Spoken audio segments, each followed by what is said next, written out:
السلام علیکم ورحمۃ اللہ وبرکاتہ۔ الحمدللہ رب العالمین والصلاة والسلام علی رسول الامین، اما بعد، اعوذ باللہ من الشیطان الرجیم، بسم اللہ الرحمن الرحیم۔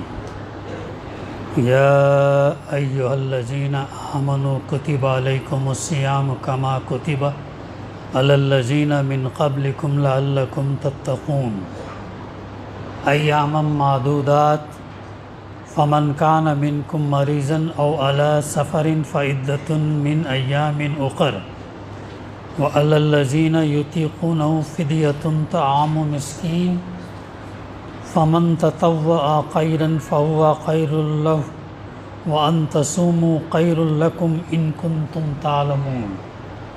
شہر رمضان الذی انزل فیہ القرآن ھدی للناس وبینات من الھدی والفرقان، فمن شہد منکم الشہر فلیصم، ومن کان مریضا او علی سفر فعدۃ من ایام اخر، یرید اللہ بکم الیسر ولا یرید بکم العسر، ولتکملوا العدۃ ولتکبروا اللہ علی ما ھداکم وَلَعَلَّكُمْ تَشْكُرُونَ۔ صدق اللہ العلی العظیم۔ رب اشرح لی صدری ویسر لی امری واحلل عقدۃ من لسانی یفقہوا قولی، رب زدنی علما۔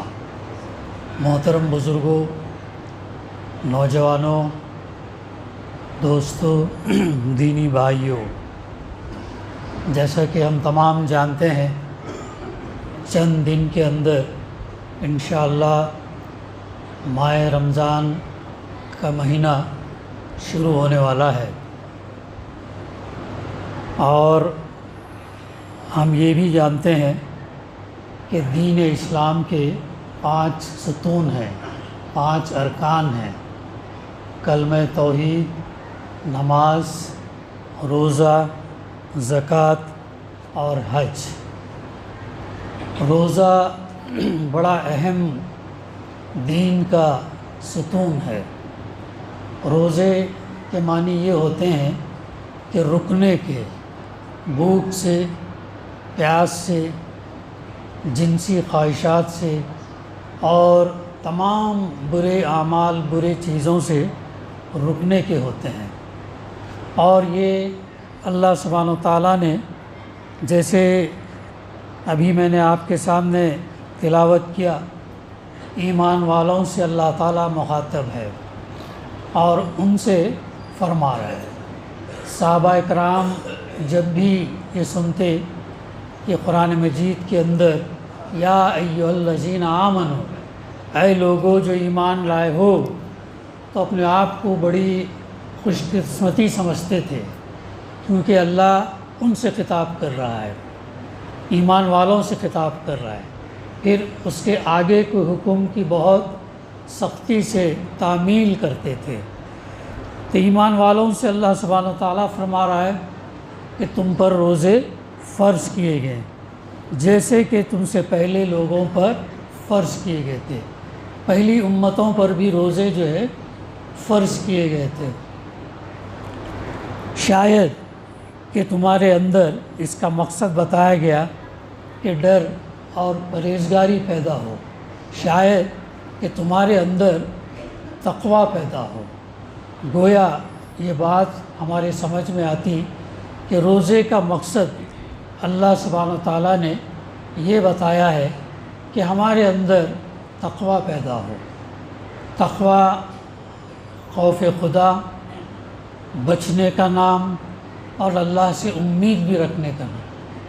یہ مقصد کے لیے اللہ سبحانہ و تعالیٰ نے چند دن، 29 یا 30 دن کے روزے ہم پر فرض کیے ہیں۔ یہ گنتی کے چند روز ہیں جو اللہ سبحانہ و تعالیٰ نے ہم پر فرض کیے ہیں۔ روزے کا دین میں یہ مقام ہے کہ جس طرح نماز، زکوٰۃ، حج ہمارے دین کے ارکان ہیں، اسی طرح روزہ بھی جو ہے دین کا بہت اہم رکن ہے اور ایک اہم فرض ہے۔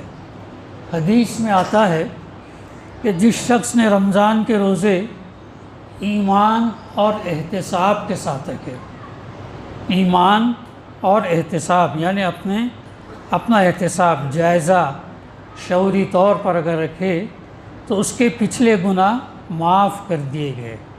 اس حدیث سے بھی معلوم ہوتا کہ رمضان کے روزوں کا مقام یہ ہے کہ سال بھر کے گناہوں کا ان کے ذریعے کفارہ ادا ہوتا ہے۔ یہ چیز ہم کو شعوری طور پر سوچ سمجھ کر اس کے مقصد کو ذہن میں رکھ کر اور جن چیزوں سے رکنے کا حکم دیا گیا اور ان تمام برائیوں سے رک کر یہ ہمیں مہینے کا اہتمام، استقبال اور روزے ہم کو رکھنا چاہیے۔ یہ ہماری جو عبادات ہیں، نماز، روزہ، زکوٰۃ، حج، یہ وہ تمام عبادات ہیں جو ہم کو ایک بڑے مقصد کے لیے تیار کرتی ہیں۔ وہ بڑا مقصد کیا ہے؟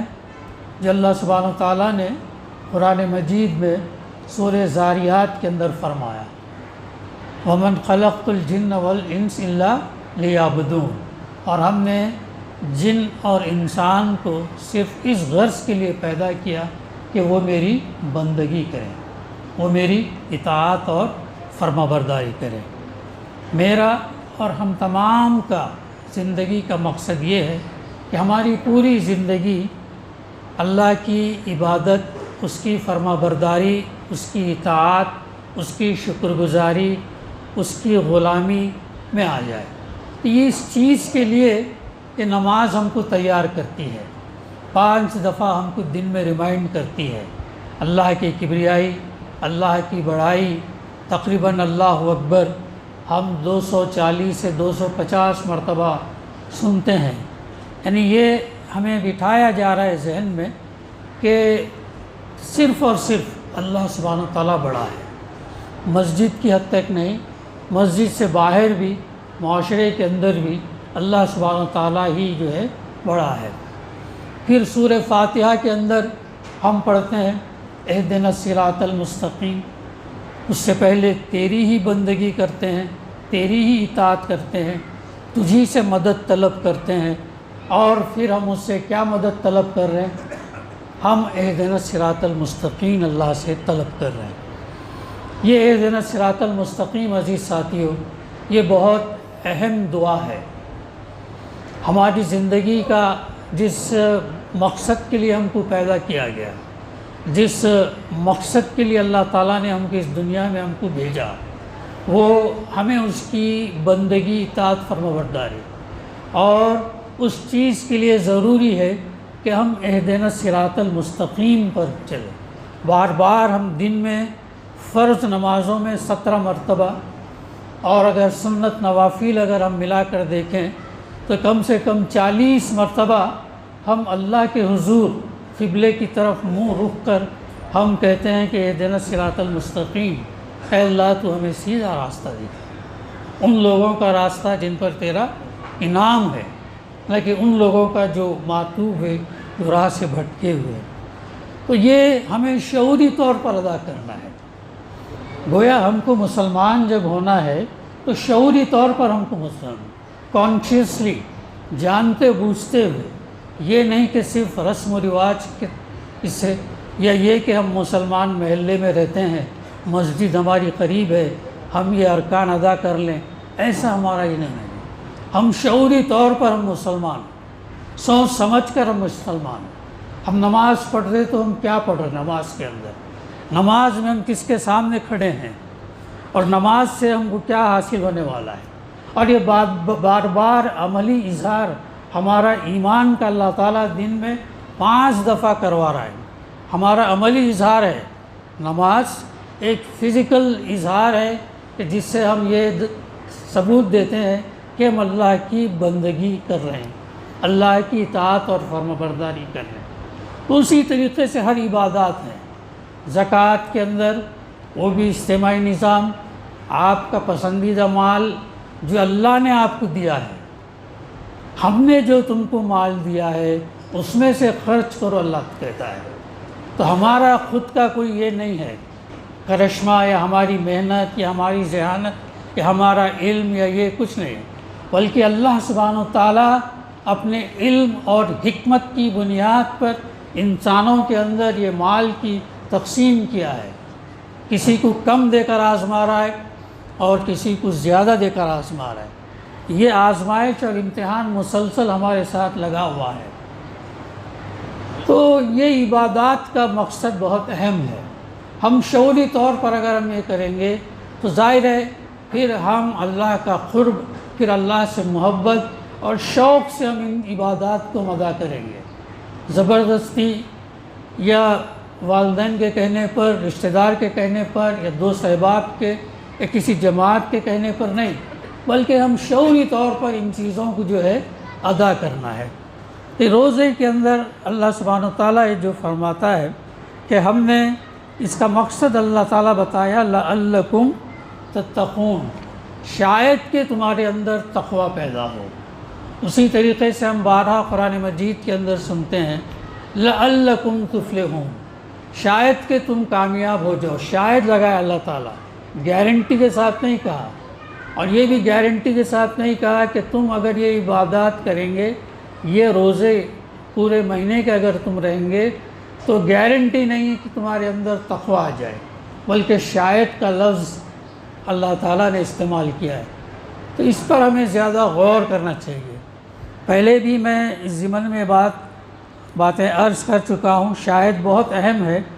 شاید لعلکم تشکرون، شاید کہ تم شکر ادا کرو، لعلکم تفلحون، شاید کہ تم کامیاب ہو جاؤ، اور اسی طریقے سے روزے کا مقصد جو بتایا گیا لعلکم تتقون، شاید کہ تم جو ہے کامیاب ہو جاؤ۔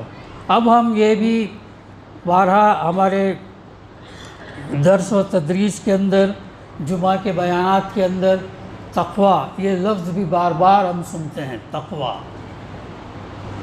تقوی یعنی پرہیزگاری، تقوی یعنی بچنے کا نام۔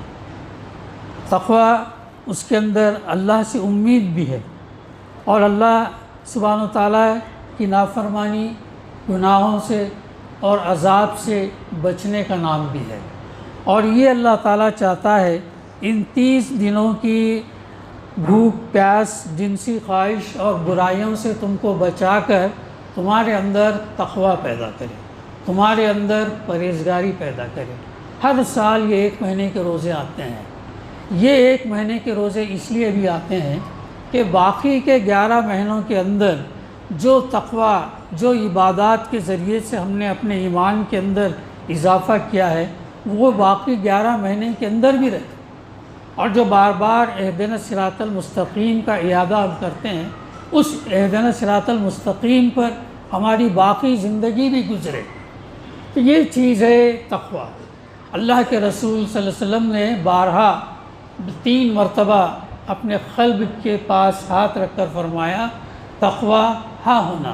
تقوی دل کی کیفیت ہے، ظاہر کی نہیں بلکہ دل میں ہے۔ تو یہ 3 دفعہ اللہ کے رسول صلی اللہ علیہ وسلم نے فرمایا تقوی ہاں ہونا۔ پھر ایک اور حدیث کا مفہوم ہے جس میں اللہ کے رسول صلی اللہ علیہ وسلم نے فرمایا اللہ سبحانہ و تعالیٰ نہ تمہارے چہروں کو دیکھتا ہے، نہ تمہارے مال کو دیکھتا ہے، بلکہ وہ دیکھتا کیا ہے؟ تمہارے اندر تقوی کیا ہے، پرہیزگاری، خوف خدا تمہارے اندر کتنا ہے، تم اللہ سے ڈر کر اپنی زندگی کتنا گزارتے ہو۔ یہ اس کے لیے پسندیدہ افراد ہیں۔ پسندیدہ مومن وہ ہے جس کے اندر تقوی زیادہ ہے، اور یہ تقوی ایسی چیز ہے جو بندے اور اللہ کے درمیان ہے۔ یہ ظاہر کرنے والی چیز نہیں ہے کہ میں بہت پرہیزگار ہوں، میں بہت عبادت گزار ہوں، میں بہت نمازی ہوں، میں بہت حاجی بن گیا ہوں۔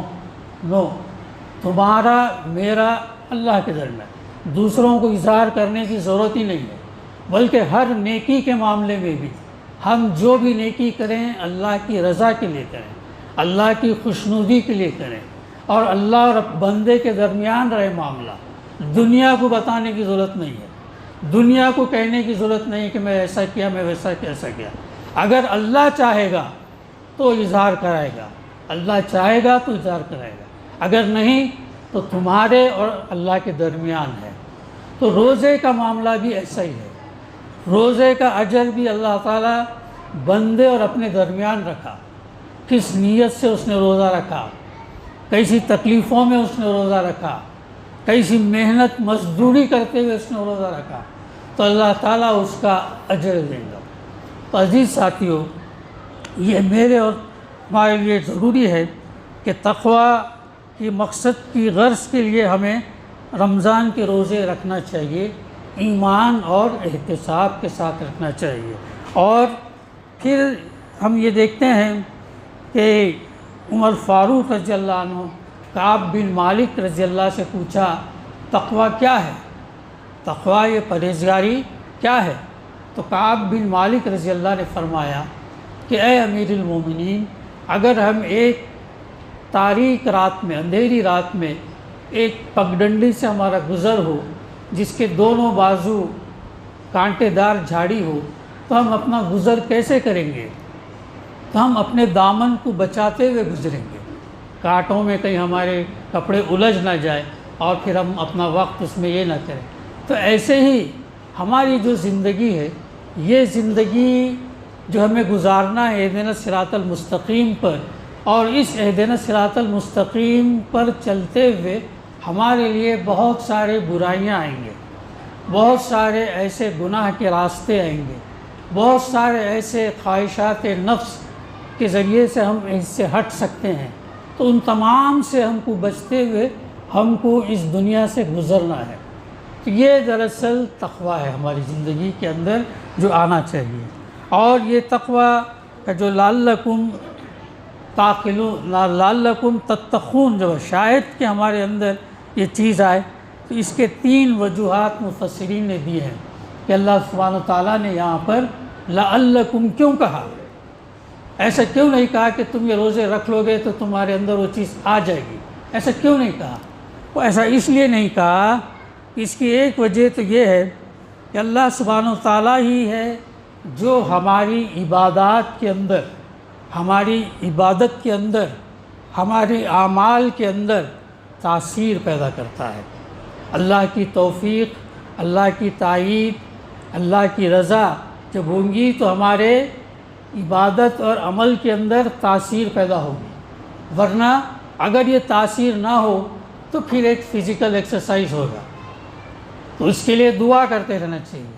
تو یہ جو تاثیر پیدا کرنے والی صفت ہے وہ اللہ تعالیٰ ہی جو ہے ہماری وہ چیز کو جو ہے پیدا کرتا ہے۔ ایسا نہیں ہے کہ جیسے ہم نے بٹن دبایا فوراً لائٹ کھل، ایسا نہیں ہے، بلکہ وقت لگتا ہے اس کے لیے مسلسل محنت لگتی ہے، اس کے لیے مسلسل اللہ سے توفیق اور اس کی دعا کی ضرورت پڑتی ہے، اور بلکہ یہ چیز اللہ سبحانہ وتعالیٰ کے اختیار میں ہے، جس کو چاہے گا اس کو دے گا، جس کو نہیں چاہے گا وہ ہمارے عبادات اور عمل کے اندر تاثیر پیدا نہیں ہوگی۔ صحابہ کرام بیٹھے ہوئے تھے، اللہ کے رسول صلی اللہ علیہ وسلم نے ان سے فرمایا خوب جان لو، خوب جان لو، تم اپنے عمل کی بنیاد پر جنت میں نہیں جاؤ گے۔ صحابہ نے پوچھا اللہ کے رسول کیسے؟ تو آپ صلی اللہ علیہ وسلم نے فرمایا تمہارے ایمان اور عمل تو ہے، لیکن جب تک اللہ سبحانہ وتعالیٰ کی توفیق، اس کی تائید اور اس کی رحمت شامل حال نہیں ہوگی تب تک تم جنت میں نہیں جاؤ گے۔ تو یہ ہمارے ذہنوں سے بالکل ہمیں نکل جانا چاہیے کہ ہم اتنے عبادت گزار ہیں یا ہم اتنے نمازی ہیں یا ہم اتنے جو بھی عبادت، یہ اللہ سبحانہ وتعالیٰ کی توفیق سے ہی ہونے والا ہے، اور اسی کی مدد ہمیں طلب کرتے رہنا چاہیے، اسی سے ہمیں جو ہے دعا ہمیں مانگتے رہنا چاہیے۔ دوسری وجہ جو یہ بتائی گئی کہ تقویٰ، پرہیزگاری، صبر اور ضبط نفس جو روزہ ہم کو تیار کرتا ہے، یہ دراصل ایسی صفات ہے جو تدریجی طور پر پروان چڑھتی ہیں، گریجولی انکریز ہوتی ہیں، امیڈیٹلی انکریز نہیں ہوتی ہیں، مسلسل جو ہے اگر یہ کام کرتے رہیں گے اور ان تقاضوں کو پورا کریں گے، ان شرائط کو ہم پورا کریں گے، تو پھر ہو سکتا ہے کہ وہ تقویٰ جو ہے وہ حاصل ہو۔ تو تدریجی طور پر یہ پروان چڑھتی ہیں. جیسے مثال کے طور پر ہم بیج جو زمین میں ڈالتے ہیں فوراً پودا اگتا نہیں ہے، بلکہ اسے ایک وقت لگتا ہے. پھر وقت کے ساتھ ساتھ اس پودے کو بچانا پڑتا ہے، جانور سے بچانا پڑتا ہے، برسات سے بچانا پڑتا ہے، ہواؤں سے بچانا پڑتا ہے، نقصان سے بچانا پڑتا ہے، مختلف آفات سے اس کو محفوظ رکھنا پڑتا ہے. تب کہیں جا کے وہ پودا پھر بڑا ہوتا ہے، پھر پھل یا غذا اناج ہم کو دیتا ہے. تو ایسا ہی معاملہ تقویٰ کا ہے. تقویٰ بھی ہمارے اندر بتدریج گرو کرے گا، بڑھے گا، فوراً نہیں آئے گا، بتدریج جو ہے آئے گا. اسی لیے مفسرین لکھتے ہیں کہ اللہ تعالیٰ نے لعلکم تتقون، شاید کہ تمہارے اندر وہ آئے. ہے نا وہ حدیث بھی ہم تمام جانتے ہیں جس میں اللہ کے رسول صلی اللہ علیہ وسلم نے کیا فرمایا؟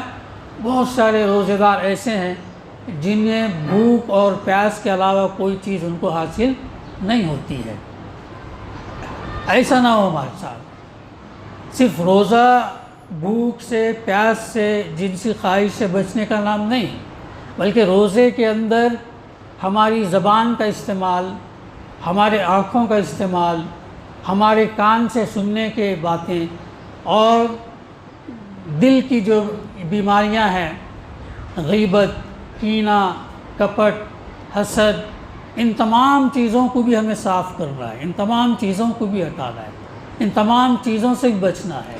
تو اس کی ہے یہ تربیت جو ہم کو 29 سے 30 دن کے لیے جو ہے دی جاتی ہے. 29 سے 30 دن کے لیے.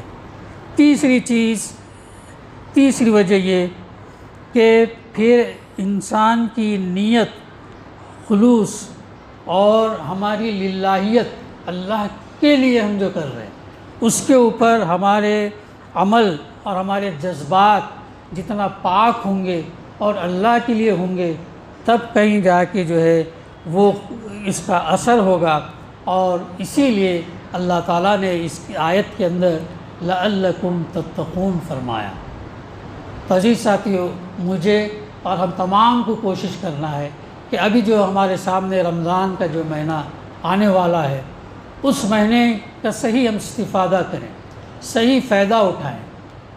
رحمت کا، مغفرت کا اور جہنم سے نجات کے اشرے ہمیں حدیث سے معلوم ہوتا ہے.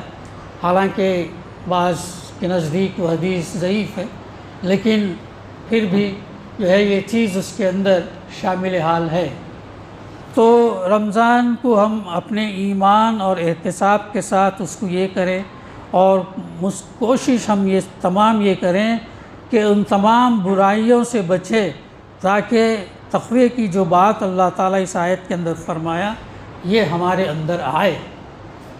کہ 29 یا 30 دن ہونے کے بعد جب آپ اپنا احتساب کریں تو دیکھیں کہ ہم کتنا جو ہے ہمارے اندر پچھلی زندگی کے مقابلے میں آنے والی زندگی رمضان گزرنے کے بعد کتنا ہمارے اندر تقویٰ آیا، کتنا ہم عمل کے میدان میں، ایمان کے میدان میں کتنا ہمارے اندر تبدیلی آئی، پہلے کا اور بعد کا ہم جو ہے جائزہ لیں.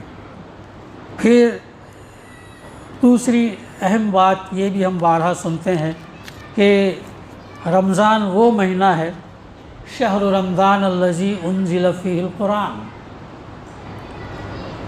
ھدی للناس وبینات من الھدی والفرقان فمن شہد منکم الشہر فلیصم ومن کان مریضا او علی سفر فعدۃ من ایام اخر. یہ بھی سورہ بقرہ کی آیت ہے. بیچ کی ایک آیت 183 کے بعد میں نے چھوڑا، آیت نمبر 185 ہے.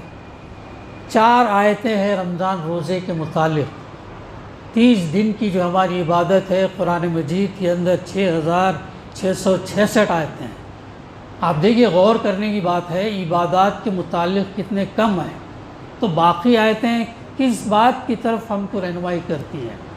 باقی آیتیں ھدی للناس، تمام انسانوں کو رہنمائی کرتی ہیں، تمام انسانوں کو رہنمائی کرتی ہیں. اللہ تعالیٰ اس کی فضیلت، رمضان کی جو فضیلت ہے، رمضان وہ مہینہ ہے جس کی عظمت، جس کی رحمت، جس کا وہ مقام جتنا وہ مقدس ہو، اس لیے ہے کہ اللہ سبحانہ و تعالیٰ اس مہینے کے اندر قرآن مجید کو نازل کیا۔ کیوں نازل کیا؟ بتا رہا کہ انسانوں کے لیے سراسر ہدایت ہے، بتا رہا۔ دیکھیے کتنا بیوٹیفلی قرآن مجید ہم کو رہنمائی کرتا ہے، ایک ایک آیت، ایک ایک الفاظ ہمیں بتاتے جاتے ہیں، ایک ایک الفاظ ہمیں بتاتے ہیں۔ ہدی للناس بتایا، ہدی للمومنین نہیں بتایا، ہدی کسی یہ نہیں بتایا، بلکہ تمام انسانوں کے لیے۔ یہ اللہ کا جو پیغام ہے یہ تمام انسانوں کے لیے ہے۔ پھر دوسری بات کیا بتا رہا ہے؟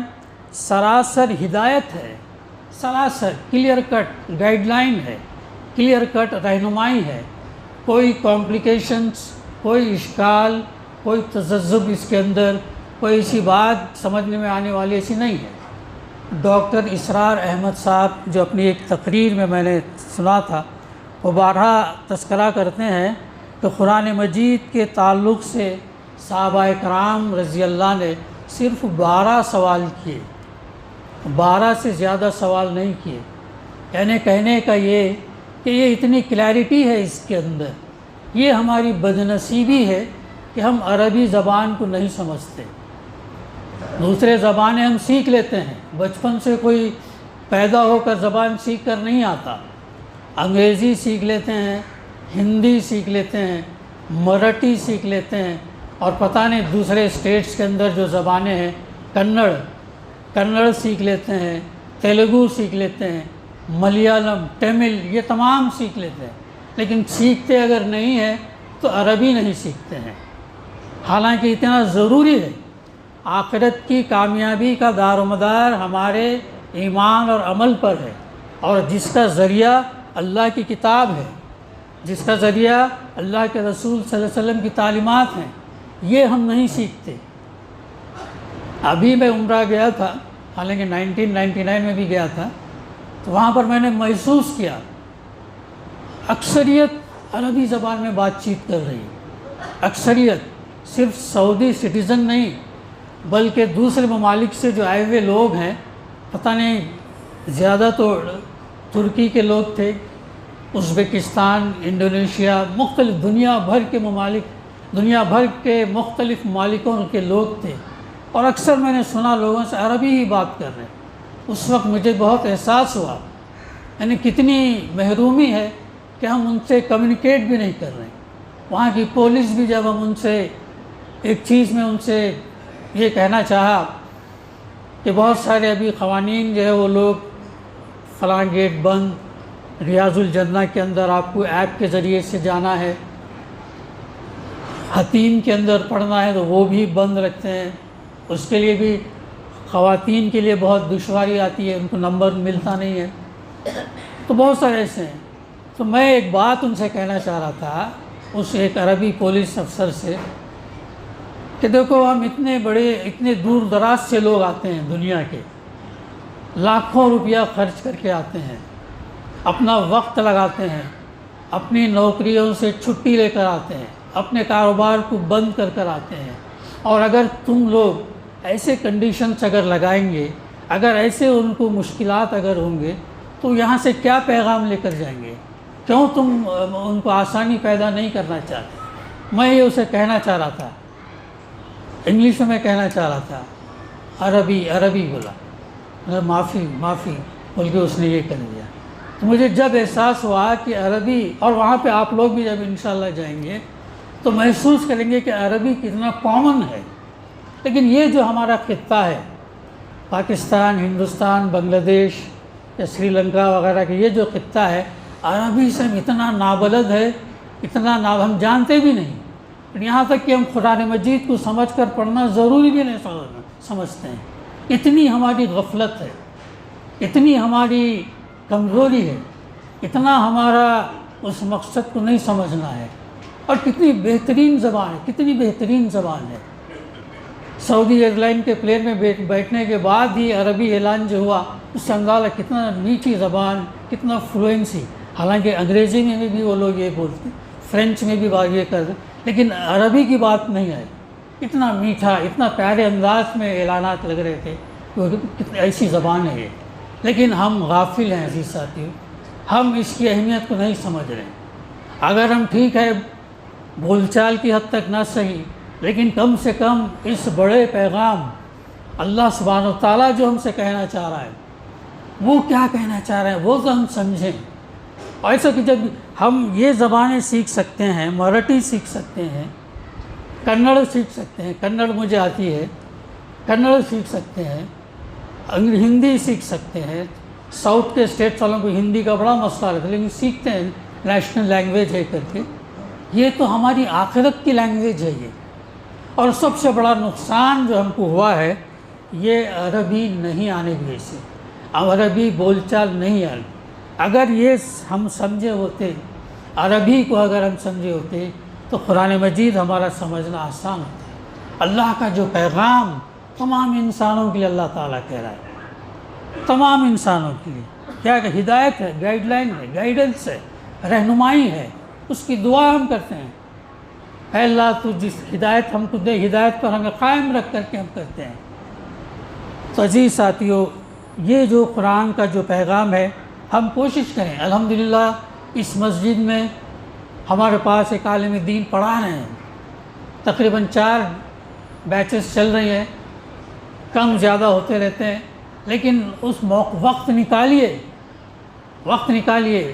ٹائم مینجمنٹ کے اندر یہ بات میں نے ایک مشہور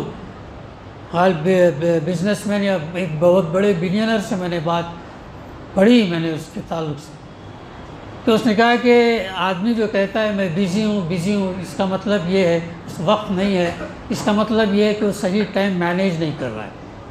صحیح ٹائم اگر ہم مینیج کریں گے، ہمارے پاس ہر چیز کے لیے وقت ہے۔ آپ مینجمنٹ کیا ہے؟ Management is the art of getting the things work done.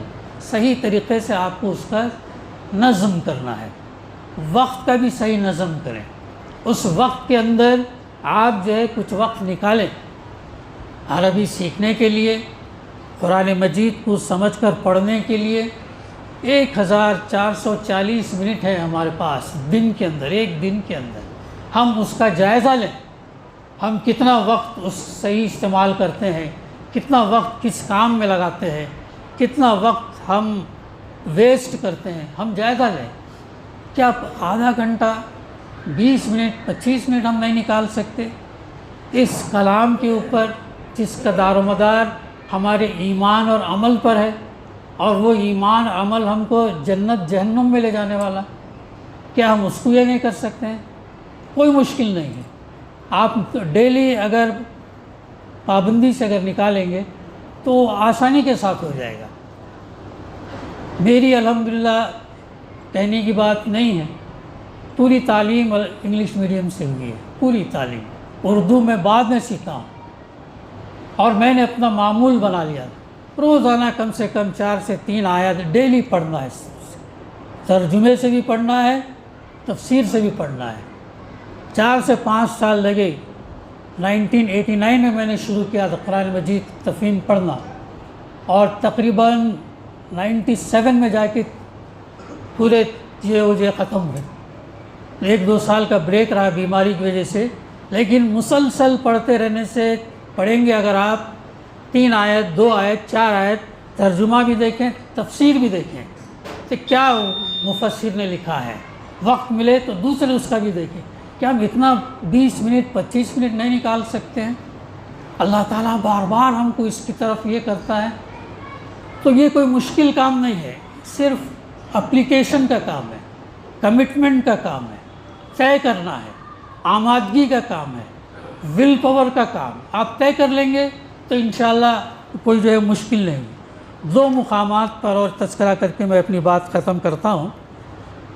اللہ تعالیٰ سورہ دخان کے اندر فرماتا ہے، حامیم والکتاب المبین انا انزلناہ فی لیلۃ مبارکۃ انا کنا منذرین فیہا یفرق کل امر حکیم امرا من عندنا انا کنا مرسلین۔ حرف مقطعات حامیم کہ اللہ تعالیٰ قسم کھانے کے بعد یہ کہتا ہے، اس کتاب مبین کی ہم نے اسے ایک بڑی خیر اور برکت والی رات میں نازل کیا۔ ابھی جو رمضان میں آنے والی ہے شب قدر، لیلۃ القدر، اس رات میں اللہ سبحانہ و تعالیٰ نے اس کو نازل کیا۔ کیوں؟ کہ ہم لوگوں کو متنبع کرنے کا ارادہ رکھتے تھے۔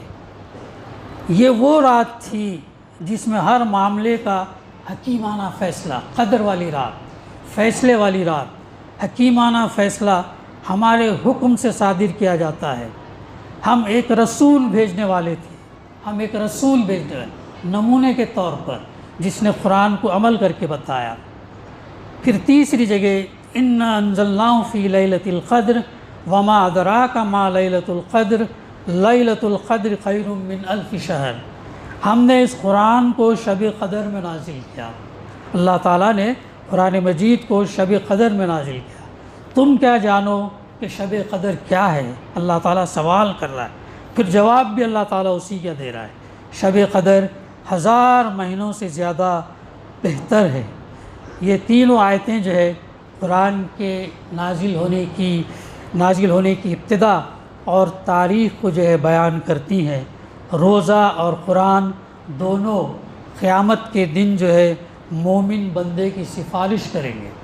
عزیز ساتھیو، اب یہ جو مہینہ آ رہا ہے جس میں ہم قرآن مجید ہم جو پڑھتے ہیں ایسے بھی پڑھیں، اور جو ہے سمجھ کر بھی آپ شروع کریں ترجمے سے پڑھنا۔ کئی تفاسیر رکھے ہوئے ہیں، لائبریری سے آپ بھی کوئی تفسیر لے کے جا سکتے ہیں، آپ جو ہے اسے پڑھیں، انشاءاللہ استفادہ ہوگا۔ دعا ہے کہ اللہ سبحانہ و تعالیٰ جو ہے ہمیں قرآن کو اپنے دل اور دماغ کی روشنی اور اپنے گھر اور سماج کی روشنی بنانے کی فکر کرنے کے اللہ تعالیٰ ہم کو توفیق دے۔ اللہ تعالیٰ ہم سب کو قرآن کو پڑھنے، سمجھنے اور اس پر عمل کرنے کی توفیق دے۔ جیسا اللہ کے رسول صلی اللہ علیہ وسلم فرمایا، بلغوا انی ولو آیا، پہنچاؤ میری جانب سے چاہے ایک آیت ہی کیوں نہ ہو۔